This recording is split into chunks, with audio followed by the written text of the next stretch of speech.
My name is Kimberly, and although I am now in my 50s, I remember that morning as if it were yesterday. I was only 33 then, and I felt as if I was standing on the threshold of something big, something real. I worked as an investment analyst in a reputable financial company and, I must say, I was climbing the career ladder quite confidently. My reports were praised, I was invited to serious meetings, and everything that I achieved was the result of my own persistence, sleepless nights, and that very inner stubbornness that I probably inherited from my father. And now, after all these years of constant saving, rented apartments, and compromises, I was finally able to buy my first own house. Not a mansion, no, but it was my house, with my keys, my windows, my walls, and that was the main thing. The house was perfect, nothing extra, but everything necessary. A warm kitchen with a cozy corner by the window, a spacious bedroom, a quiet backyard where smoke from a cup of coffee curls in the morning, but the most important thing is my home office, a bright room with large windows and built-in bookshelves, where I could work in silence, with a view of the maples and a neat fence. When I first sat down at the table there, my heart began to beat as fast as in childhood before Christmas. Everything inside whispered that this was my place, my refuge, my achievement. And before we continue, write in the comments from which city you are watching this video. Enjoy watching. The move went quickly. I started packing long before the deal, as if I had a premonition that everything would work out. The house did not require any repairs or alterations. I just walked in and stayed. The decision to celebrate the housewarming came spontaneously, but it was absolutely right. I invited everyone, friends from work, old girlfriends, a couple of second cousins, and, of course, my family, mom, dad, younger sister Melissa and her fiancé, that arrogant handsome man who always wore suits, as if he came from the cover of a magazine. The party started lively, with light music, laughter, the smell of snacks and champagne. Everyone looked around the house with interest, made compliments. How cozy, what a kitchen you have, this office is just a dream. I showed them every corner with such pride, as if I was handing each of them a piece of my success. I stood in the center of the living room, surrounded by people I love, and for the first time in a long time I felt truly grown up, accomplished. And then they showed up, my family. They arrived last. As always happened, Mom was the first to enter the house, and before she could even walk down the hallway, she looked around the room with a look that was not filled with admiration, but something else, a restrained criticality, the same reproach that I remembered from childhood. "Well, the house looks not bad," she said with a smile that remained on her lips but did not reach her eyes. Dad just nodded silently and followed her, barely looking around. Their faces spoke louder than words. I didn't have to ask, I knew. They did not approve, were not impressed, and were certainly not going to hide it. I tried to change the subject, returning to my friends again, showing them the shelves with books, where an old volume of Shirley Jackson's stories nestled comfortably among the economic reviews. But I noticed how Melissa, usually chatty and cheerful, stood in the corner, barely moving, her eyes wandering somewhere, and her lips pressed into a thin line. She seemed distant, as if her thoughts were somewhere far away, but her fiancé wasted no time. With an arrogant smile, he began to comment on the house. The ceilings were low, the windows were small, the area was too modest. "Your parents have more space in the living room than you have on the entire first floor," he said smugly, and then, as if finishing me off, he added, "My apartment in Manhattan has more windows than this entire house." I felt everything boiling inside me, but I did not let myself break down. I smiled, broadly, coldly, reservedly. "You know," I said, without raising my voice, "the difference is that I bought this with my own money.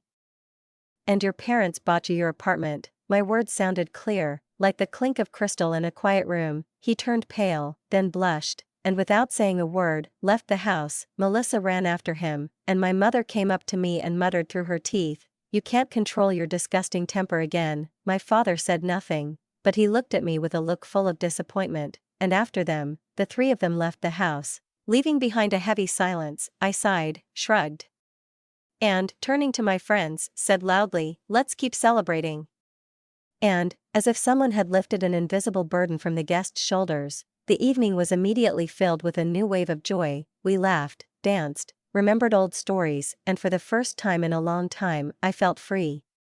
2 months passed, not a single call, not a single text from my parents or Melissa, and frankly, I was glad of it. without the constant complaints, reproaches, and endless requests to borrow money that they never paid back. I suddenly realized how much easier it was to breathe. I slept better, I had more energy, and, lo and behold, my bank account began to grow pleasantly. But one evening, as I was wrapped in a soft blanket, reading by the fireplace, the phone rang. On the screen, Mom. I picked up the phone, and for the first time in a long time, I heard something unexpected in her voice. Warmth. Kimberly, dear, she said softly, almost affectionately, I'd like to invite you to a family dinner. Would you like to come over this weekend?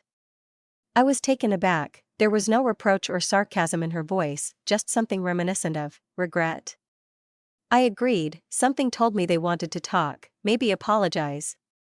As I reached my parents' house, clutching the steering wheel tightly with both hands, a whirlwind of emotions raged inside me, from mild anxiety to a strange premonition that something was wrong, although I convinced myself that maybe I was wrong after all, and they really just wanted to apologize. As soon as I entered, I immediately noticed that Melissa was already here. She was sitting in the living room, alone. The groom was not visible either in the room or in the yard, and there was some kind of tense composure in her posture, as if she knew in advance that the conversation would not be easy. We barely exchanged words. My mother invited us to the table, and everything seemed like some kind of theater, where I, without knowing it, was already playing a role, the script for which was written without my participation. As soon as we settled in, my mother looked at me with an expression on her face that I hadn't seen since my first performance on the school stage, warm, soft, even a little faint affectionate. Kimberly, she began, but didn't finish, and after a short pause, much calmer and more confident, she said, I have a favor to ask of you, and then her words flowed quietly, like water on glass, but with each new sentence the coldness from them became more and more noticeable. You see, your sister's fiancé's family, they are really very wealthy, and, of course, they don't want to lose face in front of their friends and business partners. We want to have a wedding that will match their level. We need $230,000, and the groom, of course, will add the same amount. I was dumbfounded, literally. I sat at this table, in this painfully familiar living room with beige curtains, and I couldn't believe that all of this was actually happening. Are you serious? Was all I could choke out, feeling the blood pounding in my temples. But my mom seemed to have braced herself for this reaction, because she continued calmly, as if she were talking about ordering flowers or choosing napkins. We invited you here because we know you have a good savings account. You told me yourself when you were talking about buying a house that you have a pretty good account. I felt the tension in my chest growing with each word, and then Melissa leaned forward, her voice, usually bright and cheerful, sounding almost like an ultimatum. Kimberly, I need you to give me that 230 grand. It's important to me. This will be the perfect wedding. I slowly leaned back in my chair, as if trying to distance myself from everything that was happening, to take at least a step back from this absurdity. Are you crazy? I asked, no longer hiding my indignation. Do you really want to throw a wedding for almost $500,000 when you don't have a cent? And you expect me, after all these years of hard work, to just go and give my money for an evening of show? My mother looked at me without blinking. That's exactly why we invited you, she said quietly, but with a firmness that seemed frightening to me. No, I said, and felt the word reverberate inside me with the force of a blow. I will not give you that money, not now, not ever. I am categorically against spending that kind of money on weddings, especially when it's not about love, but about an experience. Melissa immediately burst into tears, real tears, with a convulsive sigh and trembling lips. You're just jealous, she gasped through her sobs, because you don't have a boyfriend and you don't know what it's like to be a happy bride. It was a slap in the face, but it hurt even more when Dad spoke for the first time that evening. His voice was quiet, but there was no sympathy in it, only reproach. Kimberly, by saying no, you're jeopardizing your sister's wedding. You're part of this family, you have to help. I stood up, slowly, trying not to flare up right there at the table. My heart was pounding, my breathing was sharp. I grabbed my purse from the back of the chair, turned away, and walked out of the house without looking at them, feeling my legs buckle. I got into the car, turned the key in the ignition, and only when I pulled away did I realize that my hands were shaking with rage. $230,000. Did they really think that I would just give them almost $250,000 without a word? For a whim, for one day, for an event that would disappear as soon as the lights went out in the ballroom.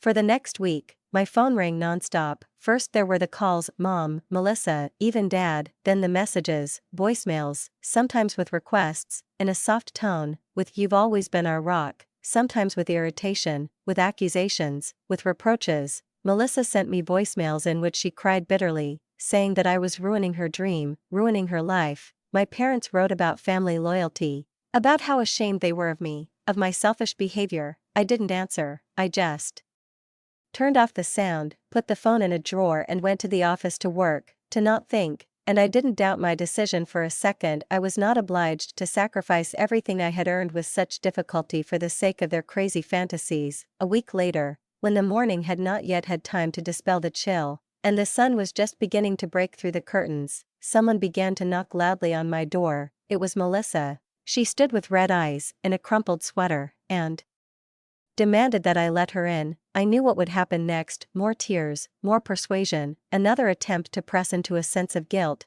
I did not open the door, and she did not leave. She sat on my doorstep all day, telling the neighbors what a cruel sister I was, how I had abandoned my family in need. One man walking his dog even knocked on my door. "Are you okay?" I nodded without opening the door. That evening, she finally left. I thought the worst was over. The silence that followed that scene was a balm. A month passed, and neither Melissa nor my parents called or wrote again. I began to calm down, to allow myself to think that maybe they had accepted the rejection, resigned themselves, and maybe even decided to reconsider their plans and make a more reasonable choice. And then, one unremarkable Tuesday, while I was working from my office at home, checking client account statements, the phone rang. I almost didn't answer. The silence of the last few weeks had taught me to be cautious, but when I saw who was calling, I picked it up right away. "Aunt Linda?" I said, surprised. Aunt Linda is my father's sister, and since childhood she has been my favorite in our large, complex family. She has always been special to me, not just a blood relative, but a person next to whom I felt I didn't have to prove anything.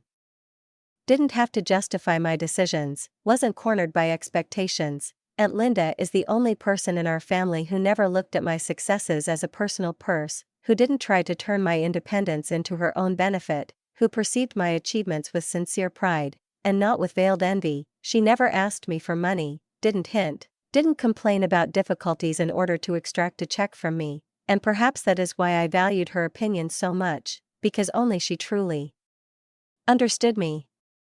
"Hi, Kimberly," she said, and I was immediately wary. Her voice, usually calm and confident, sounded different somehow, tense, as if she herself wasn't yet sure whether she should say what she was about to say. "I need to talk to you about something important." I felt everything inside me snap, as if someone had pressed an alarm button. "What happened?" I asked, already knowing that the answer would not please me. Linda sighed, and there was a short but thick silence on the phone. "I stopped by your parents yesterday. I just wanted to drop off a few things. Your uncle asked me to give something to your dad. They didn't know I was coming, so I let myself in. I have a spare key, as you may recall. That's what I always do, nothing special." I listened, trying not to interrupt, because I sensed that she hadn't said the most important thing yet. "I was in the hallway," she went on, "and I heard her and Melissa talking in the kitchen. They didn't know I was there. I stopped, wanted to call out to them, but then I just froze." I tensed. "What were they talking about?" I asked, although my heart was already pounding so loudly I could barely hear my own voice. "They were talking about selling the house. In 2 months. They said they'd use the money to pay for Melissa's wedding, and then," her voice softened, almost sympathetic, "they're planning on showing up at your place, like they just need a place to stay." I held my breath as Linda continued, "But Kimberly, they never said it was temporary. They said they weren't going to throw them out. They talked about your terrible personality, but they were sure that you wouldn't dare look like a bad daughter in front of others." I said nothing. I just sat there, clutching the phone as if the strength of my grip could hold the power to destroy my entire world. "And that's not all," Linda added. "They said they were going to announce it at your mom's 55th birthday party next month. They said that if they announced it in front of the guests, you wouldn't be able to say no without looking like a monster." I closed my eyes. "They were planning to ambush me," I whispered, barely audible. "Exactly," Linda confirmed. "They discussed it as a strategy, They kept saying that you wouldn't dare say no in front of everyone, that she wouldn't have the heart to humiliate her parents in front of her friends. They sounded pleased, very pleased with themselves. I felt my insides tighten. This wasn't just disappointment anymore. This was betrayal in its purest form. The people who were supposed to be my rock, my family, were plotting to trap me, to make me look bad if I didn't go along with their plan. They were going to sell their house, leave me homeless, blow the money on a tacky, flamboyant wedding, and then just show up on my doorstep, expecting me to accept them without a word of reproach. Kimberly, are you okay? Linda asked, her voice full of concern again, as if she sensed how much I was going through. I don't know, I answered honestly. I can't believe they would do this to me. I'm sorry I had to tell you this, she said, but I thought you should know. You should be prepared. I exhaled.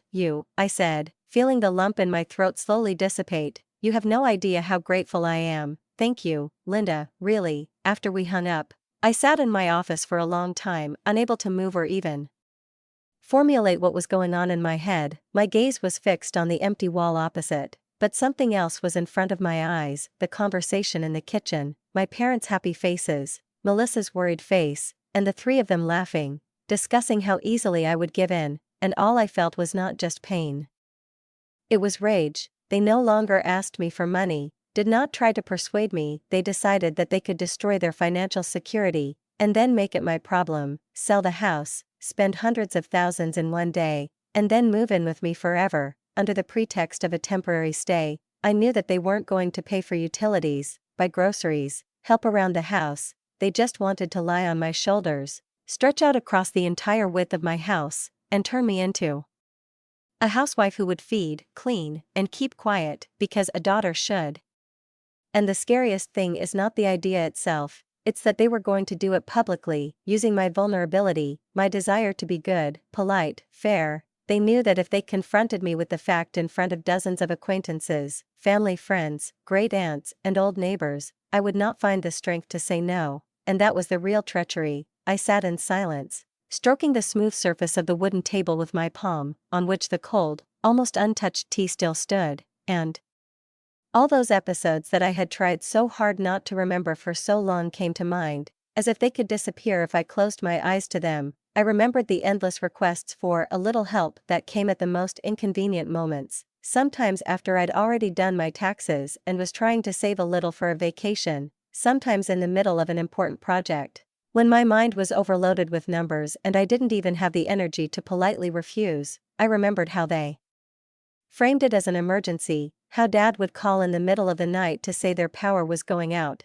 even though I'd see them posting photos from a restaurant in the morning, how Mom would say they urgently needed to pay for medication, and then I'd accidentally find photos on social media of a new bag bought at a big discount. All of it became brighter, clearer now, as if the conversation with Linda had erased the veil that hid the truth from me. They were never as needy as they claimed. They were simply used to the idea that I would always have their back, and now this was just an extreme version of that same habit. I realized I had a choice to make, one from which there was no turning back. I could let them play out their game until the end, thrust me into the spotlight at my mother's birthday party and force them into my home, forever their breadwinner and shoulder to cry on over their decisions. Or I could do something now, before it was too late, without giving myself time to hesitate. I picked up the phone, found the contact, and dialed. "Mike, it's Kimberly," I said as soon as I heard his voice. "Kimberly.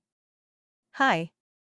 How's the house?" His voice was cheerful, and I almost smiled, because I knew he was one of the few people who was genuinely happy for me. "Still like it," I said, and then paused before adding, "which is why I'm calling. I need to sell it." There was silence on the line. "Sell it? But you just bought it. Something wrong?" Mike sounded genuinely concerned. "No, the house is perfect. It's a family situation. I need to sell it ASAP and find another place. Can you help me?" I tried to keep my voice even though I was seething inside. "Well, you're in luck. I have clients who are looking for a house just like yours in this exact area. And by the way, I have other clients who are selling a great house that might be right for you. If you're serious, we can do it in a couple of months." "I am serious," I confirmed. "And Mike, the new house has to be on the other side of town, as far away from my current address as possible." I heard him chuckle slightly, more curious than judgmental, but he didn't ask any questions. "Okay, I can show you another house tomorrow, if you want. Yeah, the sooner the better. When we hung up, I sat back and took my first real breath in days, deep, like I was stepping into the unknown. I was scared, the way you might be about to dive into water and not see the bottom. But there was something else, too, a lightness, a sense of anticipation. I was really going to do this. I was going to sell the house I loved and start over, on my own terms.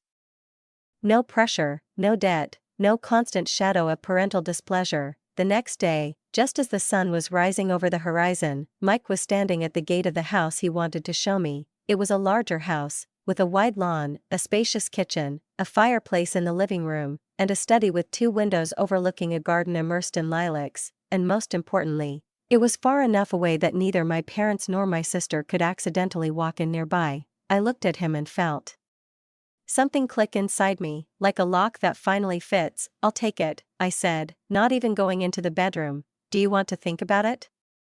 Mike asked cautiously. No, I'm sure, let's do it. Everything moved faster than I expected. Mike, as always, kept his word. His clients interested in my house were exactly the kind of people who don't waste time. Within a few weeks, we had confirmation that they were ready to pay my price and close the deal quickly. The timing was almost perfect. The paperwork for the new house was done in parallel, and I was able to get everything done without a single day between moving. But most importantly, it all happened in complete silence. I didn't tell anyone about the sale, not my friends, not my colleagues, not anyone who might accidentally let it slip. I was afraid that if even a hint of my moving reached my parents, they would understand that I was preparing for something, and they could change their plan, speed up, put pressure. I needed to do everything quickly and quietly, like a surgical incision, clean and precise.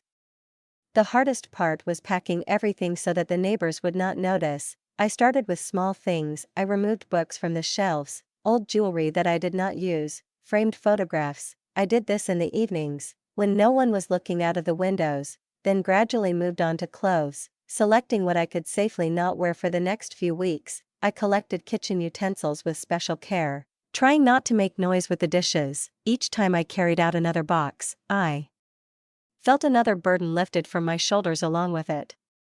The day of the move came early, almost before dawn, and seemed more like the beginning of an escape than the beginning of a new chapter. I had planned it all for 5 in the morning, not because it was more convenient, but because I needed to leave quietly, almost unnoticed, as if I were leaving something I didn't want to leave but couldn't hold on to any longer. When I left the house and saw the truck parked at the curb, with the movers already preparing the equipment, I had a strange feeling. As if I had escaped from a prison, from a cramped, stuffy cell where there had been not enough air for too long. These men were real professionals. They worked quickly, harmoniously, almost without words, carefully packing every box, every memory of mine, books, blankets, dishes, and even an old lamp that I still couldn't bring myself to throw out. By 9 in the morning, everything was finished. The house that I had called my refuge a month ago stood empty and deaf, as if it already belonged to someone else. In a sense, it was. The new owners were going to get the keys that same day, and the entire moving operation coincided down to the minute. I left a bottle of wine on the kitchen counter with a note that said, "Welcome," not because I was sad to say goodbye, but because I wanted to leave behind a little warmth. I was in my new home before lunch. The rest of the day passed in a blur, unpacking boxes, hanging clothes in the closet, organizing the office, putting books back in place, and every movement felt lighter than I had felt in years. The next 2 weeks passed in one long, calm breath. I worked from home, explored the neighborhood, discovered a cozy coffee shop around the corner, struck up a conversation with a saleswoman at a local store, and felt something inside me that had been frozen for a long time begin to thaw. And most importantly, no one called with requests, no one stood at the door with a tear-stained face, no one tried to convince me otherwise. I felt free and, perhaps for the first time in a long time, happy. But one evening, as I poured myself a glass of wine and was about to watch something light before bed, the phone rang again. On the screen was my mother. I straightened up, my eyes frozen on the name, "Kimberly, dear." Her voice sounded too sweet, too enveloping, and I immediately understood what was behind it. "I just wanted to personally invite you to my birthday," she continued, and I held the receiver a little tighter than necessary. "It's going to be a big party. I invited everyone. I really want you to come. Of course I'll be there." I said, trying to sound calm. When? Next Saturday, at Romano's, at 7 p.m., there will be about 50 people, including Melissa, her fiancé, and his parents. It will be so wonderful to finally have the whole family together. That sounds great, I'll definitely come. Oh, that's wonderful, she said, sounding pleased, as if she'd just checked off an item on a list. I'm so glad you said yes, it's going to be such a special night. After we hung up, I sat there for a long time, holding the phone in my hands, staring at the blank screen, thinking about what was about to happen. She, of course, had no idea that I knew about her plan, about the elaborate trap she, Dad, and Melissa were about to play. She thought she would catch me off guard with her unexpected announcement, force me to accept their decision in front of dozens of people, in front of relatives, in front of neighbors, in front of a world in which I had always tried to be strong but polite, decisive but not abrupt. But now everything was different. I was ready. Saturday night, I dressed with special care. I chose a dress that emphasized my figure, did my hair, applied light makeup. I was not just going to show up, I was going to walk in as a woman who would not be intimidated. The restaurant was full. The tables were decorated with fresh flowers, the air was filled with the smell of rosemary and roast partridge, and laughter was everywhere. Mom had invited everyone, relatives, old neighbors from the street, colleagues from a previous job, parishioners from church. Everyone was in a great mood. Melissa was beaming. Her fiancé was once again scrolling importantly through his phone. His parents looked like they'd just come from their own photo shoot, pressed, reserved, with that smug look that comes from people who are used to being right by default. Aunt Linda was there, too. When our eyes met, she nodded almost imperceptibly, as if to say, you know, I'm with you. I sat at the family table, smiling politely, chatting with someone about the weather, the food, the business. Everything was going smoothly, evenly, as if this evening had no hidden agenda. My parents were in a great mood, Mom laughing, Dad telling stories from the past that I'd heard 100 times. Melissa was unusually animated, as if she already knew that she would soon get what she wanted, and her fiancé kept glancing at his phone, as if even here he was bored.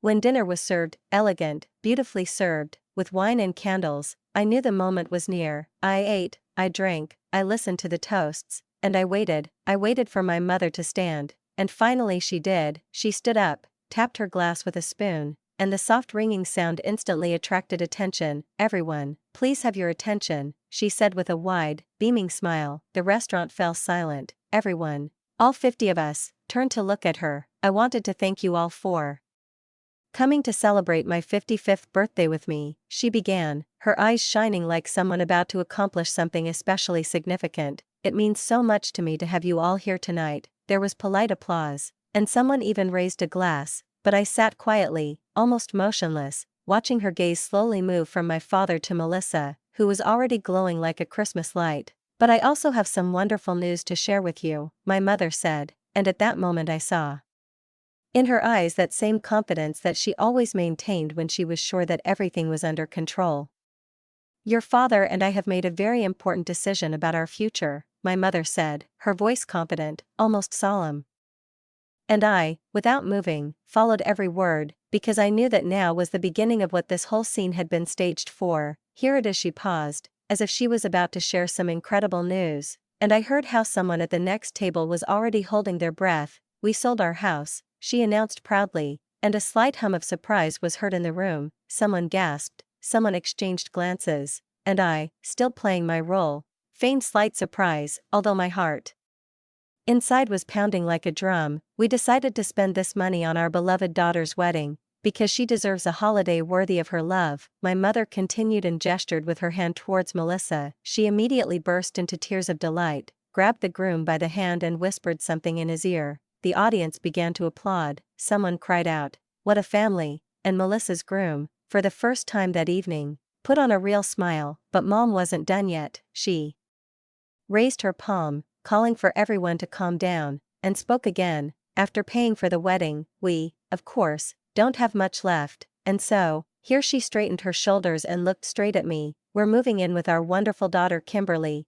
We know that she will not refuse to help her parents. The whole room, the whole restaurant, all 50 people simultaneously turned their heads in my direction. I felt how everything contracted at that moment, glances, expectations, Restrained smiles, in which approval was already read. Mom was beaming. Dad looked at me as if he was already standing on the threshold of my house with suitcases. Melissa was sniffling and surreptitiously wiping her eyes with a napkin. Even the groom's parents nodded in admiration. Only Linda, my dear, wise aunt, sat quietly, her eyes fixed on me, as if checking whether I remembered everything, whether I was ready for this final act of the play. I took a deep breath, feeling the air fill my chest, and slowly rose from the table. My face was calm, my voice clear and loud, so that everyone could hear. Mom, Dad, I had no idea that you were planning this. I tried to put as much sincerity and slight feigned confusion into my words as possible. It's such a surprise. Mom nodded and answered with a shining face, we wanted it to be a surprise. We know how much you love us, and we knew that you would want to help. I nodded again. Of course I want to help, I said, and my parents' faces immediately showed a noticeable relief. Dad even put his arm around Mom, and the room exploded with applause. My home is always open to my parents, I added with a wide smile. Someone cried out, what a daughter. Someone stood up to make a toast. Everyone applauded. Mom beamed, as if she had won the grand prize in the lottery of life. Melissa burst into tears again. The groom's parents looked deeply impressed. When are you planning on moving? I asked, maintaining a good-natured expression. The new owners want us to vacate the house within a week, Mom replied, but if it's convenient for you, we can move anytime. Move whenever you want, I replied, with the same softness in my voice. At that moment, Aunt Linda, who was sitting a little further away, covered her mouth with her hand to hide a grin. I sat down again, finished my dinner, chatted with the guests, accepted congratulations and compliments for my kindness and generosity, as if everything was real. And then, as the evening began to draw to a close, I slipped out of the restaurant unnoticed, got into my car and drove home to my real new home, which my parents had not even suspected. The next 2 days passed so calmly that they seemed almost magical. I worked in my cozy office, drank my morning coffee on the porch, listened to the wind rustling the leaves outside the windows, and felt absolute satisfaction that everything had gone exactly as it should. I enjoyed this peace and my secret, like a child who hid a jar of candy from adults. But on the third day, the phone rang, and the familiar name was on the screen again. I picked it up, and a voice full of anger immediately rang out, Kimberly. What the hell have you done? It was Mom. We were at your house today, with your things. And there's a family living there. They said they bought the house and that you left a long time ago. I pressed the phone a little closer to my ear, squinted, and said calmly, oh, right, I sold it, and moved. You set us up, she screamed, you made us look like fools in front of everyone. Actually, Mom, I said, maintaining my icy calm, you decided to trap me by announcing your plan in front of everyone. I simply responded in kind, so it looks like we're even. Where are you? She almost shrieked. We're standing here with our suitcases. People are looking at us like we're crazy. I'm not telling you where I live, I said. I said you can live with your other daughter. She seems to have it all figured out now, with a $500,000 wedding and everything. Kimberly, you can't do this to us. I already did. Goodbye, Mom. I turned off the call and, without a second's hesitation, blocked all of their numbers.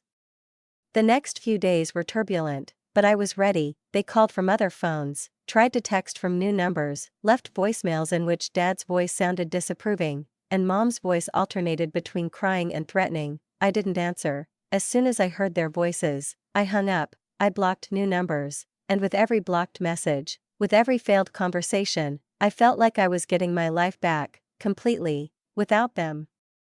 2 weeks passed in absolute silence, as if life had finally paused to allow me to catch my breath and put things in order within myself. I spent my days in my new home, where calm confidence and comfort reigned, worked from the office, the windows of which looked out onto the garden with blooming hydrangeas, and in the evenings drank tea with honey on the veranda, listening to the crickets chirping and the wind gently touching the leaves of the trees. Everything was measured, simple, truly mine, and in this silence, it even began to seem to me that maybe all this was a bad dream, or maybe just a difficult chapter that I had finally turned over. And then one day, in the middle of the working day, when I was just about to send the final report to the client, the phone suddenly crackled on the table, flashing a familiar name, Aunt Linda. Kimberly, I thought you might want to know what happened after you left them at your old house, she said. and there was a hint of nervousness in her voice, like she wasn't sure if she should tell me everything she knew. I sat back in my chair, looked out the window at the gently swaying trees,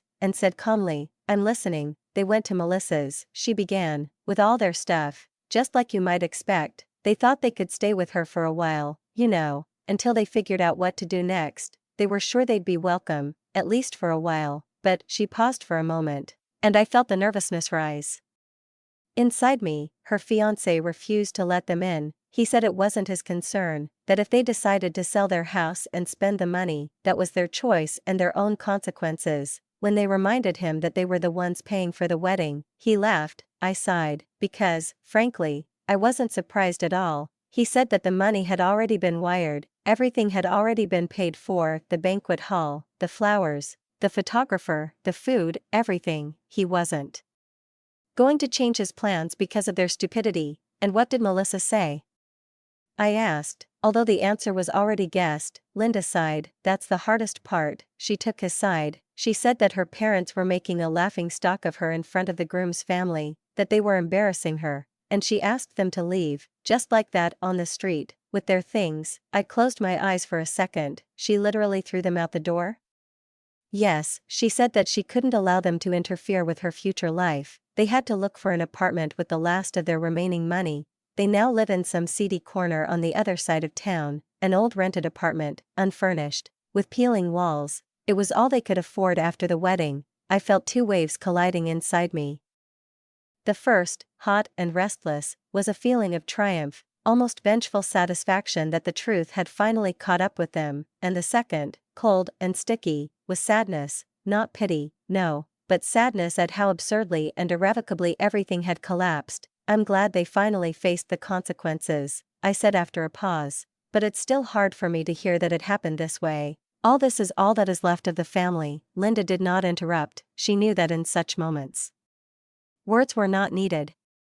"And that's not all," she continued. "After a minute, they were so angry that they refused to go to the wedding. They said that now they had two traitors, you and Melissa. Can you imagine?" I sighed. I can believe it. They always did that, dramatize, build tragedies out of their own decisions. It was easier for them to declare everyone their enemy than to admit that they had painted themselves into a corner. Linda remained silent, but I knew that she agreed.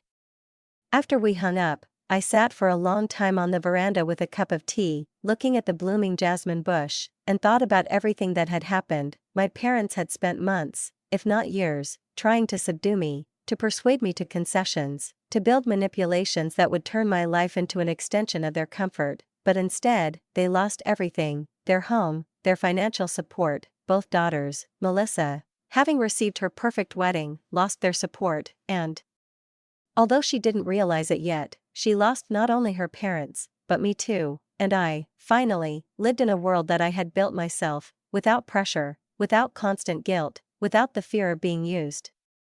3 months passed. During this time, I never heard a word from them, no calls, no letters, no complaints. My life flowed measuredly, filled with work, quiet joys and morning walks in the park. And then one day, scrolling through social networks on a lazy Saturday morning, I saw photos from Melissa's wedding. She posted a whole album, more than 50 pictures. Each photo screamed luxury: a snow-white tent against the backdrop of a lake, tables with live orchids, glasses of champagne, a designer dress, smiles, flashes, everything. It was like a picture from a glossy magazine, everything lit, thought out, flawless. But amidst all the extravagance, the opulence, the silks and crystals, I noticed something missing. There was no picture of her parents, no picture of her standing with her mom or dad, no shot of the bride's family, just her, the groom, his parents, and a few of their friends, in one picture. She was cutting the cake, her face lit by soft light, her smile wide,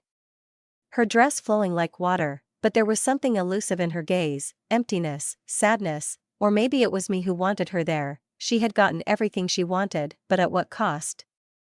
She had lost her family, and perhaps she hadn't yet realized that this loss was forever. A few weeks later, when my life seemed to have finally settled down, and I no longer flinched at the sound of an incoming call, Aunt Linda's voice rang out again. Her tone was cautious, but not alarming, rather sympathetic. "Kimberly, I thought you should know. I ran into your parents at the grocery store today," she said. And I heard a hint of sadness in her voice. They looked terrible, old, tired, like the world had finally stopped playing along with their confidence and demanded a reckoning. I listened in silence as she went on, telling me that my parents still lived in the same small, dingy apartment on the outskirts of town where, she said, the walls seemed to whisper, whoever made the wrong choice lives here. They were barely able to afford the rent, the last of their money from their wedding gone faster than they could have imagined. My father, despite his age, was trying to find at least a part-time job, but at his age and with his personality, it was a nearly impossible task. My mother, Linda said, was on a constant campaign,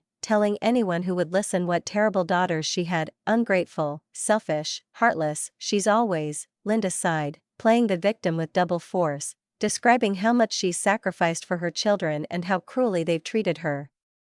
Nothing new. I wasn't surprised. My parents had never been good at admitting their own mistakes. They were masters at turning the tables so that everyone but themselves would be the culprit. Did they ask about me?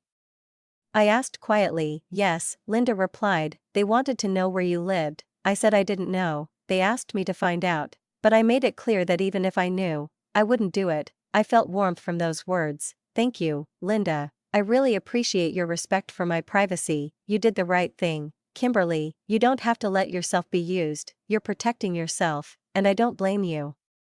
After we hung up, I sat for a long time, looking out the window at the slowly falling evening, and tried to realize that I really didn't feel guilty, not a bit. My parents had made their choice, and now they were reaping the fruits of it. They had tried to play the game of manipulation, confident that I, as always, would bend, save, solve, but this time, everything had not gone according to their plan. They had put everything they had on the line, their home, their stability, their family, for one day of celebration, and they had lost. I thought about Melissa. Yes, she had gotten the wedding she had dreamed of, with glitter, with rose petals, with a buffet for 100 people and a designer dress, but the price had been higher than she had probably expected. She had lost her parents, she had lost me, and most importantly, she had tied her life to a man who, as it turned out, was ready to throw her parents out on the street without blinking an eye. I wanted to believe that someday, in silence, she would remember the day when she opened the door to her desperate parents and, instead of letting them in, simply closed it in their faces, and that this memory would haunt her. And I live peacefully. I work from my bright, cozy office, drink coffee in the mornings with a view of the garden, put my thoughts and my life in order. I have friends with whom I can talk about anything except family dramas. I am finally doing what I love. I don't communicate with my parents. I don't communicate with my sister. And so far I haven't told anyone my address, not because I'm hiding, but because there is still a fear inside that they might suddenly appear and demand what I will never give up again, my life. Sometimes, especially late at night, I ask myself, should I feel guilty? After all, my parents live in poverty, they are getting old, they are in need. After all, my sister cut off relations with them, and, in fact, they have no one else, and it is I, their eldest daughter, who, according to the unspoken family rules, should have extended a helping hand. But then I remember all those years, full of demands, reproaches, subtle manipulation, when every success of mine became a reason to ask for more, when every conversation ended with me feeling obligated. I remember that housewarming party, where I was humiliated in my own home. I remember how they tried to drive me into a corner, surround me with dozens of eyes, so that, without giving me a chance to refuse, they could sink their teeth into my life forever. I remember how they sold their house to spend it all on a party, and did not even think to ask what I thought about it, and that was when I made my decision. I decided that I would no longer allow myself to be used, that I would protect my space, my time, my boundaries. I decided that I, too, deserved to be the center of my own life, not just a service worker in someone else's scenario. And now, every day, I feel like that decision is setting me free. I sleep better, I work better, I smile more, and I'm no longer afraid of the phone ringing and the person on the other end saying, "Kimberly, we have a problem." Now I have only one problem: how to make each day of my life truly mine, and I'm doing it.